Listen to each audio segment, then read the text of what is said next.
Bonjour, bonsoir à tous, c'est Kachu et les Kachix et bienvenue dans ce nouvel épisode de NXterville. La période d'élimination. Enfin, nous y est, comme on dit. Il était vraiment temps. Pas vrai, Pépé? Enfin, et on se rendra quand même compte. D'ailleurs, bonjour à tous. Pour cet épisode, on se rapproche de la fin, épisode 12. Mais il a quand même fallu 12 épisodes avant de voir un premier éliminé, quand même. Non, mais c'est terrible, ça. Mais bon, on y est. On va essayer de voir ce que ça donne. On approche de la fin. J'ai hâte d'arriver à la fin pour savoir enfin qui va gagner, même si on sait un peu tous plus ou moins. Voilà, c'est ça. Et d'ailleurs, dans cet épisode 12, on commence justement par un recap des aventures des rookies depuis le début de l'émission, avant le générique. Ce recap qui a duré 3 minutes. C'était long. Mais bon, passons. Le premier segment, on commence comme d'habitude avec Mike Striker, qui présente les rookies. Et j'ai noté que David Otunga s'est amené avec un casque, casque audio, il écoutait sa musique au calme, voilà. Bon, c'est pas le point capillaire, mais un peu point esthétique pour Otunga, ça change. Otunga, il faut toujours qu'il ait un petit accessoire, une petite étoile sur la tête, des paillettes, ou on verra par la suite sa meilleure coupe. Bon, je spoil pas. Ça va. Mais on verra. Et avant d'entrer dans le vif du sujet, il nous présente la magnifique performance des rookies à Raw la veille, où Daniel Bryan donne la victoire à son équipe. Ça va, Pépé Foot? Là, à ce moment-là, honnêtement, je me suis dit, quand même, enfin une victoire. Il n'arrive pas à battre un rookie. Bon, la victoire aussi sur un roll-up. On va quand même préciser. Il a terrassé personne, d'accord? C'est un petit roll-up rapidos, voilà. Mais même ça, il n'arrive pas à le faire face aux rookies. Donc non, je suis toujours pas dans le train. Non. Non, mais comme on dit, a win is a win, quand même. Bon, il a quand même gagné dans la cour des grands. Bon, après NXT, c'est vrai que c'est autre chose, effectivement. Alors, en plus, ça tombe bien que tu fasses cette remarque, on y reviendra plus tard. Il y a eu une standing ovation pour Daniel Bryan, mais retour à la réalité. Mike Striker est fait remarquer à Daniel Bryan et Michael Tarver qu'ils ont été assez cons quand même pour demander à ce que eux-mêmes soient éliminés. Du coup, il annonce qu'ils sont éliminés par l'office. Voilà. La réaction de chacun. Daniel Bryan, il accepte. Voilà, il serre la main de Mike Striker, merci, au revoir, j'accepte ma défaite.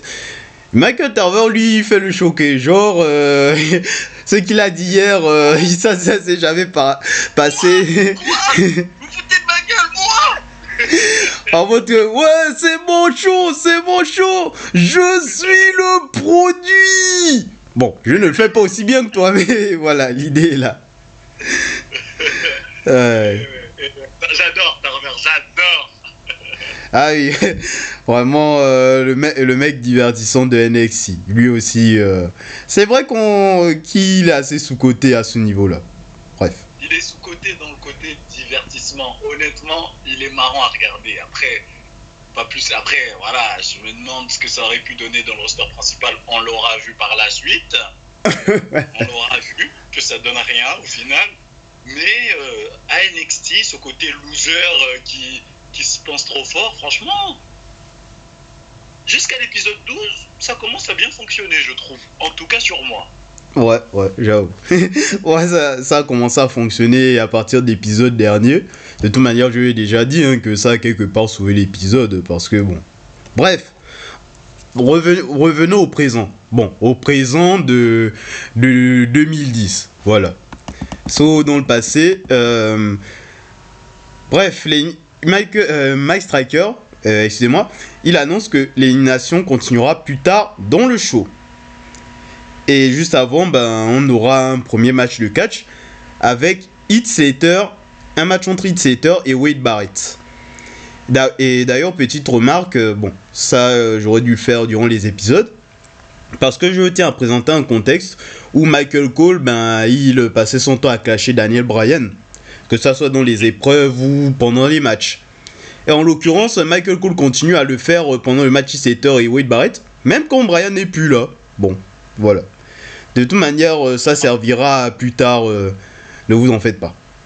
Alors, oui, vas-y. Tu viens de préciser, mais c'est vrai que moi aussi, jusqu'alors, je l'avais entendu, mais j'avais pas plus que ça mis l'emphase dessus. C'est vrai qu'après, ça va avoir une importance capitale. Et ça. Sinon, le match, qu'en as-tu pensé? Je m'en souviens plus, honnêtement. Et ça m'a pas marqué, c'est que c'était, comme tous les matchs d'NXT, oubliable.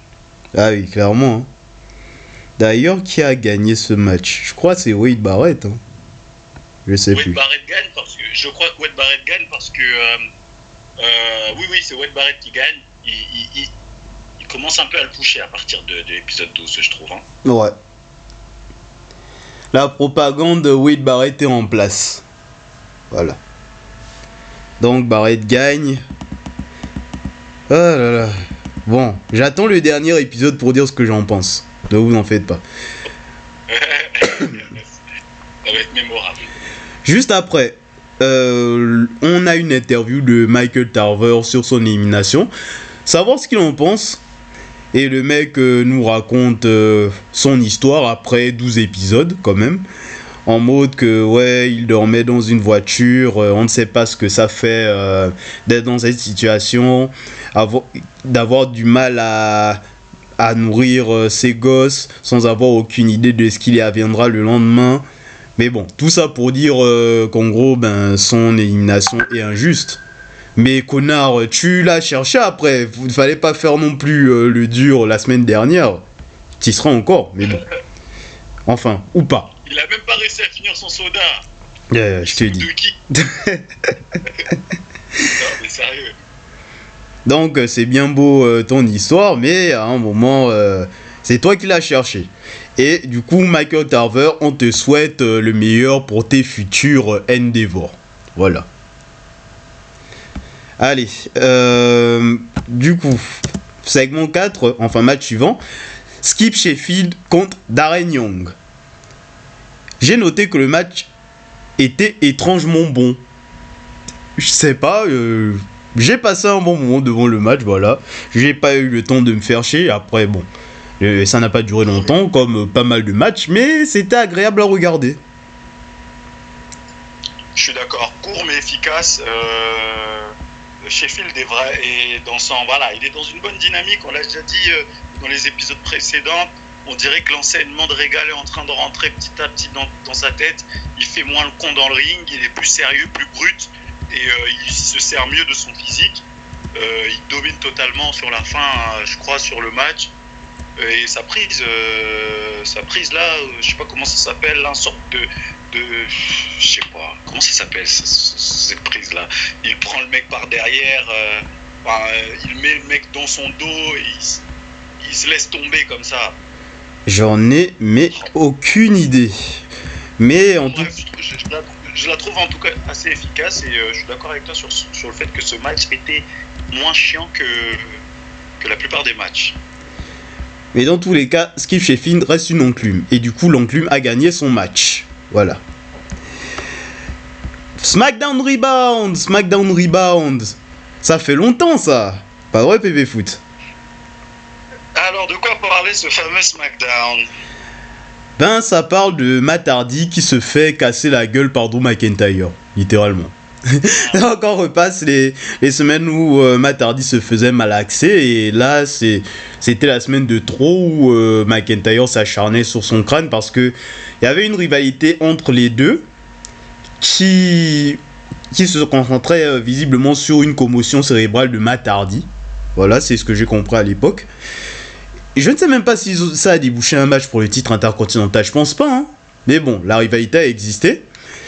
Et du coup, toute la sécurité s'amène, McIntyre insiste, et Teddy Long a dû venir pour dire que « Hey, playa, calme-toi !» Bon, c'est bon, tu es suspendu. Ça n'a pas calmé. Bon, Drew, je te retire le titre. Ça n'a toujours pas calmé. Bon, Drew, tu es viré. Et c'est là que, bon, il a quand même mis un dernier coup à Matt Hardy avant de partir gentiment et pour se plaindre auprès de Vince McMahon. Voilà. Et du coup, ben, ça a mené à un tournoi pour le titre intercontinental. Tournoi qui a duré une semaine et qui n'aura même servi à rien. Puisque, de toute manière, McIntyre récupère le titre entre ses mains dû au mot de Vince McMahon. Du coup, le vainqueur du tournoi n'est même pas vraiment champion. Mais bon, on parle de NXT. On n'est pas là pour parler de SmackDown. Suivant, on a une interview de Daniel Bryan sur son élimination. Et Bryan dit justement que l'élimination est juste si les pros estiment qu'il était le moins bon de NXT. Ça ne fait pas de sens. J'y reviendrai dans le prochain épisode.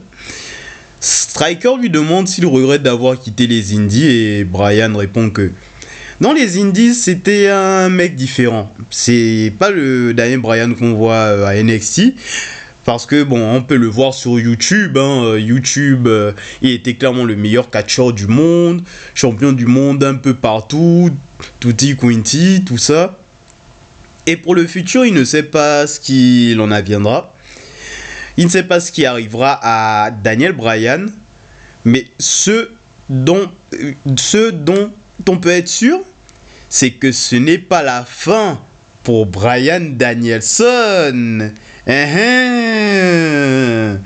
Ça tease là. Ça nous tease. Ça tease le retour en indie, tout ça. J'ai tellement hâte de revoir ses futurs matchs sur YouTube, de revoir ses matchs sur le dark web, les archives du fin fond de la poubelle d'internet, d'aller voir des grossistes pour les DVD de la Ring of Honor, de la PWG. Ah là là, le plaisir.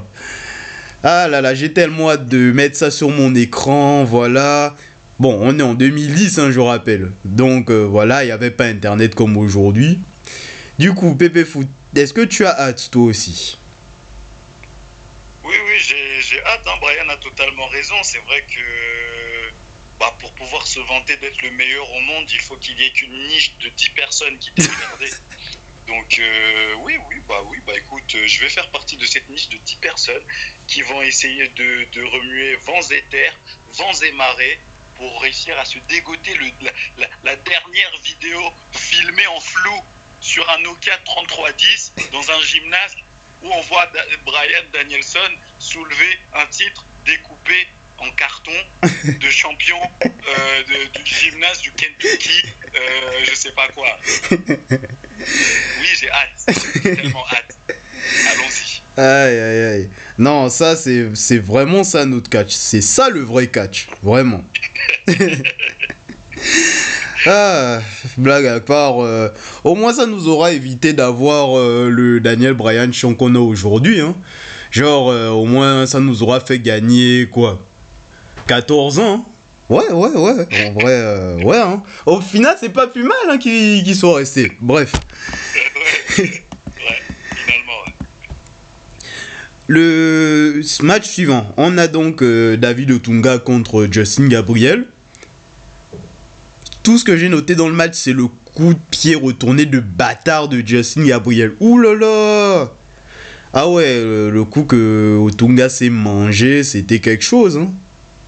Cette espèce de black mass là qu'il met là. Ouais. Ah oui, ce coup-là m'a estomaqué. Hein. Mais. Il est en ring. Hein. Ouais. Gabriel, il est bon. Là, il est très bon. Du coup, une fois de plus, je ne suis plus sûr du vainqueur. Et toi? Otunga Gabriel, je crois que c'est Justin Gabriel qui gagne le match. Hein. Attends, je sais plus. Je crois que c'est Justin. Parce que moi, je pense que c'est Otunga, je sais plus. Tu penses que c'est Otunga? Est-ce que ça a vraiment de l'importance à ce stade? Bon, vous nous direz dans les commentaires. Ou alors ceux qui ont les souvenirs de NXT, on vous laisse trancher. Je vais pendant que tu nous dis la suite, je vais revérifier l'info. Ok, au pire des cas, il y a ça. Ok. Ah ben, on passe à la dernière élimination de la soirée, hein. Donc, bonne chance. Du coup, la dernière phase d'élimination, on a Striker qui nous indique justement les sacrifices faits par les superstars de la carrière pour avoir une carrière à la WWE. Mais avant, on va poser à chaque rookie la même question que la semaine dernière. Avant de passer là-dessus, je tiens déjà à préciser que le SmackDown Rebound, justement, ça justifie pourquoi Matt Hardy n'est pas là pour ce show. Voilà. Et aussi, souligner le fait que c'est la dernière fois qu'on voit Carlito à NXT et à la WWE tout court. Parce que les émissions suivantes, on ne le verra plus du tout. Voilà. Ça, au moins, c'est dit. Du coup, les rookies, ils sont tous nombreux à voter David Otunga pour dire que c'est lui qui doit partir, que vraiment le mec, il commence à nous faire chier, voilà, avec ses coupes étoiles, etc., à se la ramener alors que le catch, voilà, quoi. Et il y en a qui veulent montrer aussi qui ils en veulent, justement, quand on leur file le micro, voilà, ils disent que voilà, peu importe qui est éliminé, nous, moi j'ai envie d'aller au bout, je suis quelqu'un qui a fait, etc. Mais Striker, il coupe directement la parole et insiste en mode répond à la question en fait. On n'est pas là pour t'entendre faire un discours. D'ailleurs, j'ai remarqué depuis le début de l'émission que c'est une habitude de Max Striker quand même. Je pense que c'est une stratégie pour lui de se faire mousser lui aussi. Je ne sais pas, voilà. C'est une impression que j'ai eue. J'allais justement, c'était une question que j'avais gardée pour toi pour le dernier épisode. En bilan un peu, ce que tu pensais de la présentation de Matt Striker, parce que j'ai des choses à dire là-dessus aussi. Hein. Bon, on attendra le dernier épisode pour que tu nous déballes tout. Du coup, on va passer au classement. Premier, Wade Barrett. Ouais. David Otunga. Ouh. En fait, je fais la bronca du public. Voilà. Et pour revenir, pendant que tu es sur David Otunga, du coup, j'ai pu revérifier et c'est effectivement David Otunga qui explose Justin Gabriel au sol et qui le couvre pour la victoire. Ah bah voilà. Comme quoi il a mérité sa deuxième place. Et du coup Justin Gabriel s'est mangé une troisième place. Zéro réaction. Voilà. Même de Gabriel, il n'y a pas de réaction. Voilà. Tandis que les autres sont contents normalement. Hitsetter quatrième. Bon, Hitsetter on le connaît. Ça fougue. Wouh. Voilà, content. Du coup, il ne reste plus que Darren Young et l'enclume. Donc on va fixer qui sera éliminé. Roulement de tambour. C'est l'enclume qui part. Et je suis content. Ouh là là. Enfin. Oui, c'est vrai, tu as dit que ouais, il commence à écouter les conseils de Régal, tout ça. Mais bon, c'est trop tard. Je voulais plus voir sa tête là. Non. Et j'ai... C'est pas mérité. Et j'ai un jingle justement pour fêter ça. Allez, c'est parti.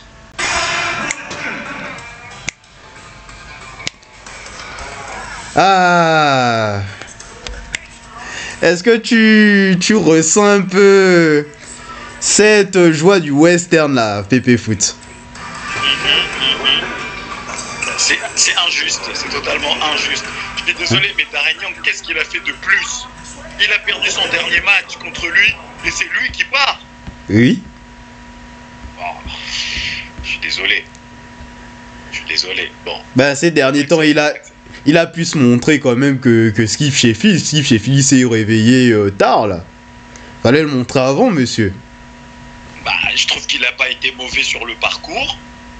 Il a été bon sur ses 2 derniers matchs qu'il a gagnés. Donc il méritait pas de partir. Désolé. Je trouve qu'il méritait pas de partir. C'est pas suffisant. Sur le Skip Sheffield, le Skip dit yep là. Voilà. Non, il méritait. En plus, le mec, il gardait quand même un ratio négatif. Les 2 autres sont partis, pourquoi pas lui aussi il suit, voilà. Bon. Ah bon, je vais pas non plus le défendre pendant 40 ans. Ça reste quand même... En fait. Du coup, monsieur l'enclume, quelle est votre réaction suite à votre élimination? Ouais, on n'a pas eu le temps de voir le vrai skip Sheffield. Je n'en veux pas à Régal, voilà, il n'en veut pas à Régal, pour lui avoir donné de bons conseils, mais que tout arrive pour une raison. Il reviendra, et il ne reviendra pas en tant que skip Sheffield, yap, il est sérieux, mais là, il semble nous teaser une arrivée du Big Guy, dont on parlera à la fin de cette série. Voilà. C'est la fin du show. Du coup, bilan de ce NXT. En vrai, ça allait. C'était pas mauvais. C'était pas spécialement bon. Donc, en guise de note, je donnerais 12 sur 20. Et toi? Bon, je te trouve généreux. Je dirais plutôt 11. Ouais, 11 sur 20. C'était pas... ouais, c'était moyen. Ouais, c'était vraiment moyen. 11-12 sur 20, voilà. Du coup, avant de se quitter, j'aimerais qu'on discute un peu sur un sujet. Voilà, on a un peu de temps. Un sujet d'actualité. Qu'est-ce que tu penses de l'introduction du PIMS féminin? Alors. C'est vrai qu'il est dans tes habitudes de, dès qu'on introduit un nouveau titre, lui donner cette sorte d'insulte. C'est un bien PIMS caché quand même, bien dissimulé, hein. Ces petites insultes. Le PIMS, soi-disant. Comme t'appelais le titre poids lourd pendant au moins 1 an. Et que tu continues de temps en temps à appeler, d'ailleurs, de cette manière. Et non. Mais pour répondre à ta question, je trouve que c'est pas une mauvaise idée. Ça va vraiment dépendre de comment, évidemment, la WWE va s'en servir. Je pense qu'il y a la place pour ce genre de ceinture aujourd'hui. Il y a beaucoup de femmes. Il y a beaucoup de femmes qui se battent pour rien. Il y a beaucoup de catcheuses, évidemment, qui se battent pour rien, qui se battent pour des rivalités. Toutes les femmes là qui sont bloquées dans la mid-card, qu'on sait très bien qu'elles vont pas aller chercher le titre de la WWE ou le titre poids lourd des femmes. Pourquoi pas? Bah, ça va leur faire du bien. Des Chelsea Green, par exemple. Des catcheuses comme Chelsea Green, Piper Niven, même une catcheuse comme Jade Cargill. Ça peut être une bonne championne. Donc pourquoi pas? Oui, je trouve que c'est une bonne idée, moi. Tout dépend évidemment comment ils vont le faire. Mais bon, si c'est pour finir comme les ceintures par équipe, c'est vrai, c'est pas la peine. Mais pour moi, il y a la place pour faire quelque chose d'intéressant. Qu'est-ce que tu en penses, toi? Je pense que ça va flop dans 3 mois. Voilà, vous allez rentrer dans une hype, voilà, les fêtes de nouveautés, tout ça. Mais dans 3-4 mois, voilà, on va oublier son existence. Parce que il y a trop de titres. Ça commence à faire beaucoup, là, à faire trop de titres, là, dans le main roster. C'est déjà que les mecs ont du mal à faire coexister les ceintures féminines déjà présentes. Tu vas encore rajouter une autre ceinture qui va servir à rien dans pas longtemps. Attends. Ok, pour toi, s'il y a trop de titres. Je regarde WWE ou AEW là. Bref. Bah, quel titre devrait être supprimé s'il y a trop de titres? Ben, j'aurais accepté qu'il y ait le titre mid-card si il y avait plus les titres par équipe féminin. Voilà. Mais bon, surtout à un moment où les titres par équipe féminin commencent à être intéressants, c'est là où tu commences à peine d'être intéressant que tu rajoutes encore un autre titre féminin en guise de pimps, en mode que tenez mesdames, vous avez bien travaillé. Là, ça montre juste l'image que n'importe quel nulard peut être champion, en fait, c'est tout. À un moment, tout le monde ne peut pas être champion, et voilà, c'est ça, tout le monde ne peut pas être champion et tout le monde ne peut pas être au sommet. Mais quand tu vois quand même que dans certains programmes de mid-card, il y a quand même des nanas qui ont des opportunités pour les championnats mondiaux, et l'avenir nous dira si elles seront dans le main event à terme. Et puis voilà. Je peux te rejoindre sur le fait que effectivement les titres par équipe montrent, c'est vrai, pas le bon exemple. Peut-être que, parce que je trouve que quand même les titres par équipe ont longtemps servi justement de ce titre un peu de mid-card féminin. Il y a quand même pas mal de catcheuses solo qui l'ont gagné un peu pour garder un petit peu, on va dire, quelque chose à faire. Donc oui, ça pourrait être remplacé par le titre des États-Unis féminins. Mais je pense qu'ils n'auraient pas les couilles de supprimer les titres par équipe. Donc bon, laisser disparaître à petit feu, quoi. Ça avait déjà disparu quand Sacha et Naomi se sont barrés. Pourquoi les avoir ramenés, en fait, alors que plus personne n'en parlait pendant 3 mois. Il n'y avait pas de titre pour la mid-card féminine. Au bout d'un moment, ils avaient besoin d'occuper des gens avec quelque chose. Mais à ce moment-là, c'était à ce moment qu'il fallait ramener le titre mid-card féminin, mais ils ne l'ont pas fait. Vous avez fait des choix, faut assumer. Et là, vous allez encore rajouter un titre féminin qui servira de pimps pour les nanas, juste pour faire genre elles existent. Pour leur donner une raison d'exister. Maintenant, voilà, faudra assumer derrière. Hein. Et il faudra pas se plaindre si c'est mid sur le long terme. Bon, je leur donne le bénéfice du doute. Ah mais vas-y, hein. Après je peux me tromper, hein, et j'espère que je vais me tromper, mais tel que je le vois, ouais quoi, j'ai pas confiance. Bref. Bon NXT, hein, on se retrouve du coup la semaine prochaine pour un nouvel épisode, et on se dit salut.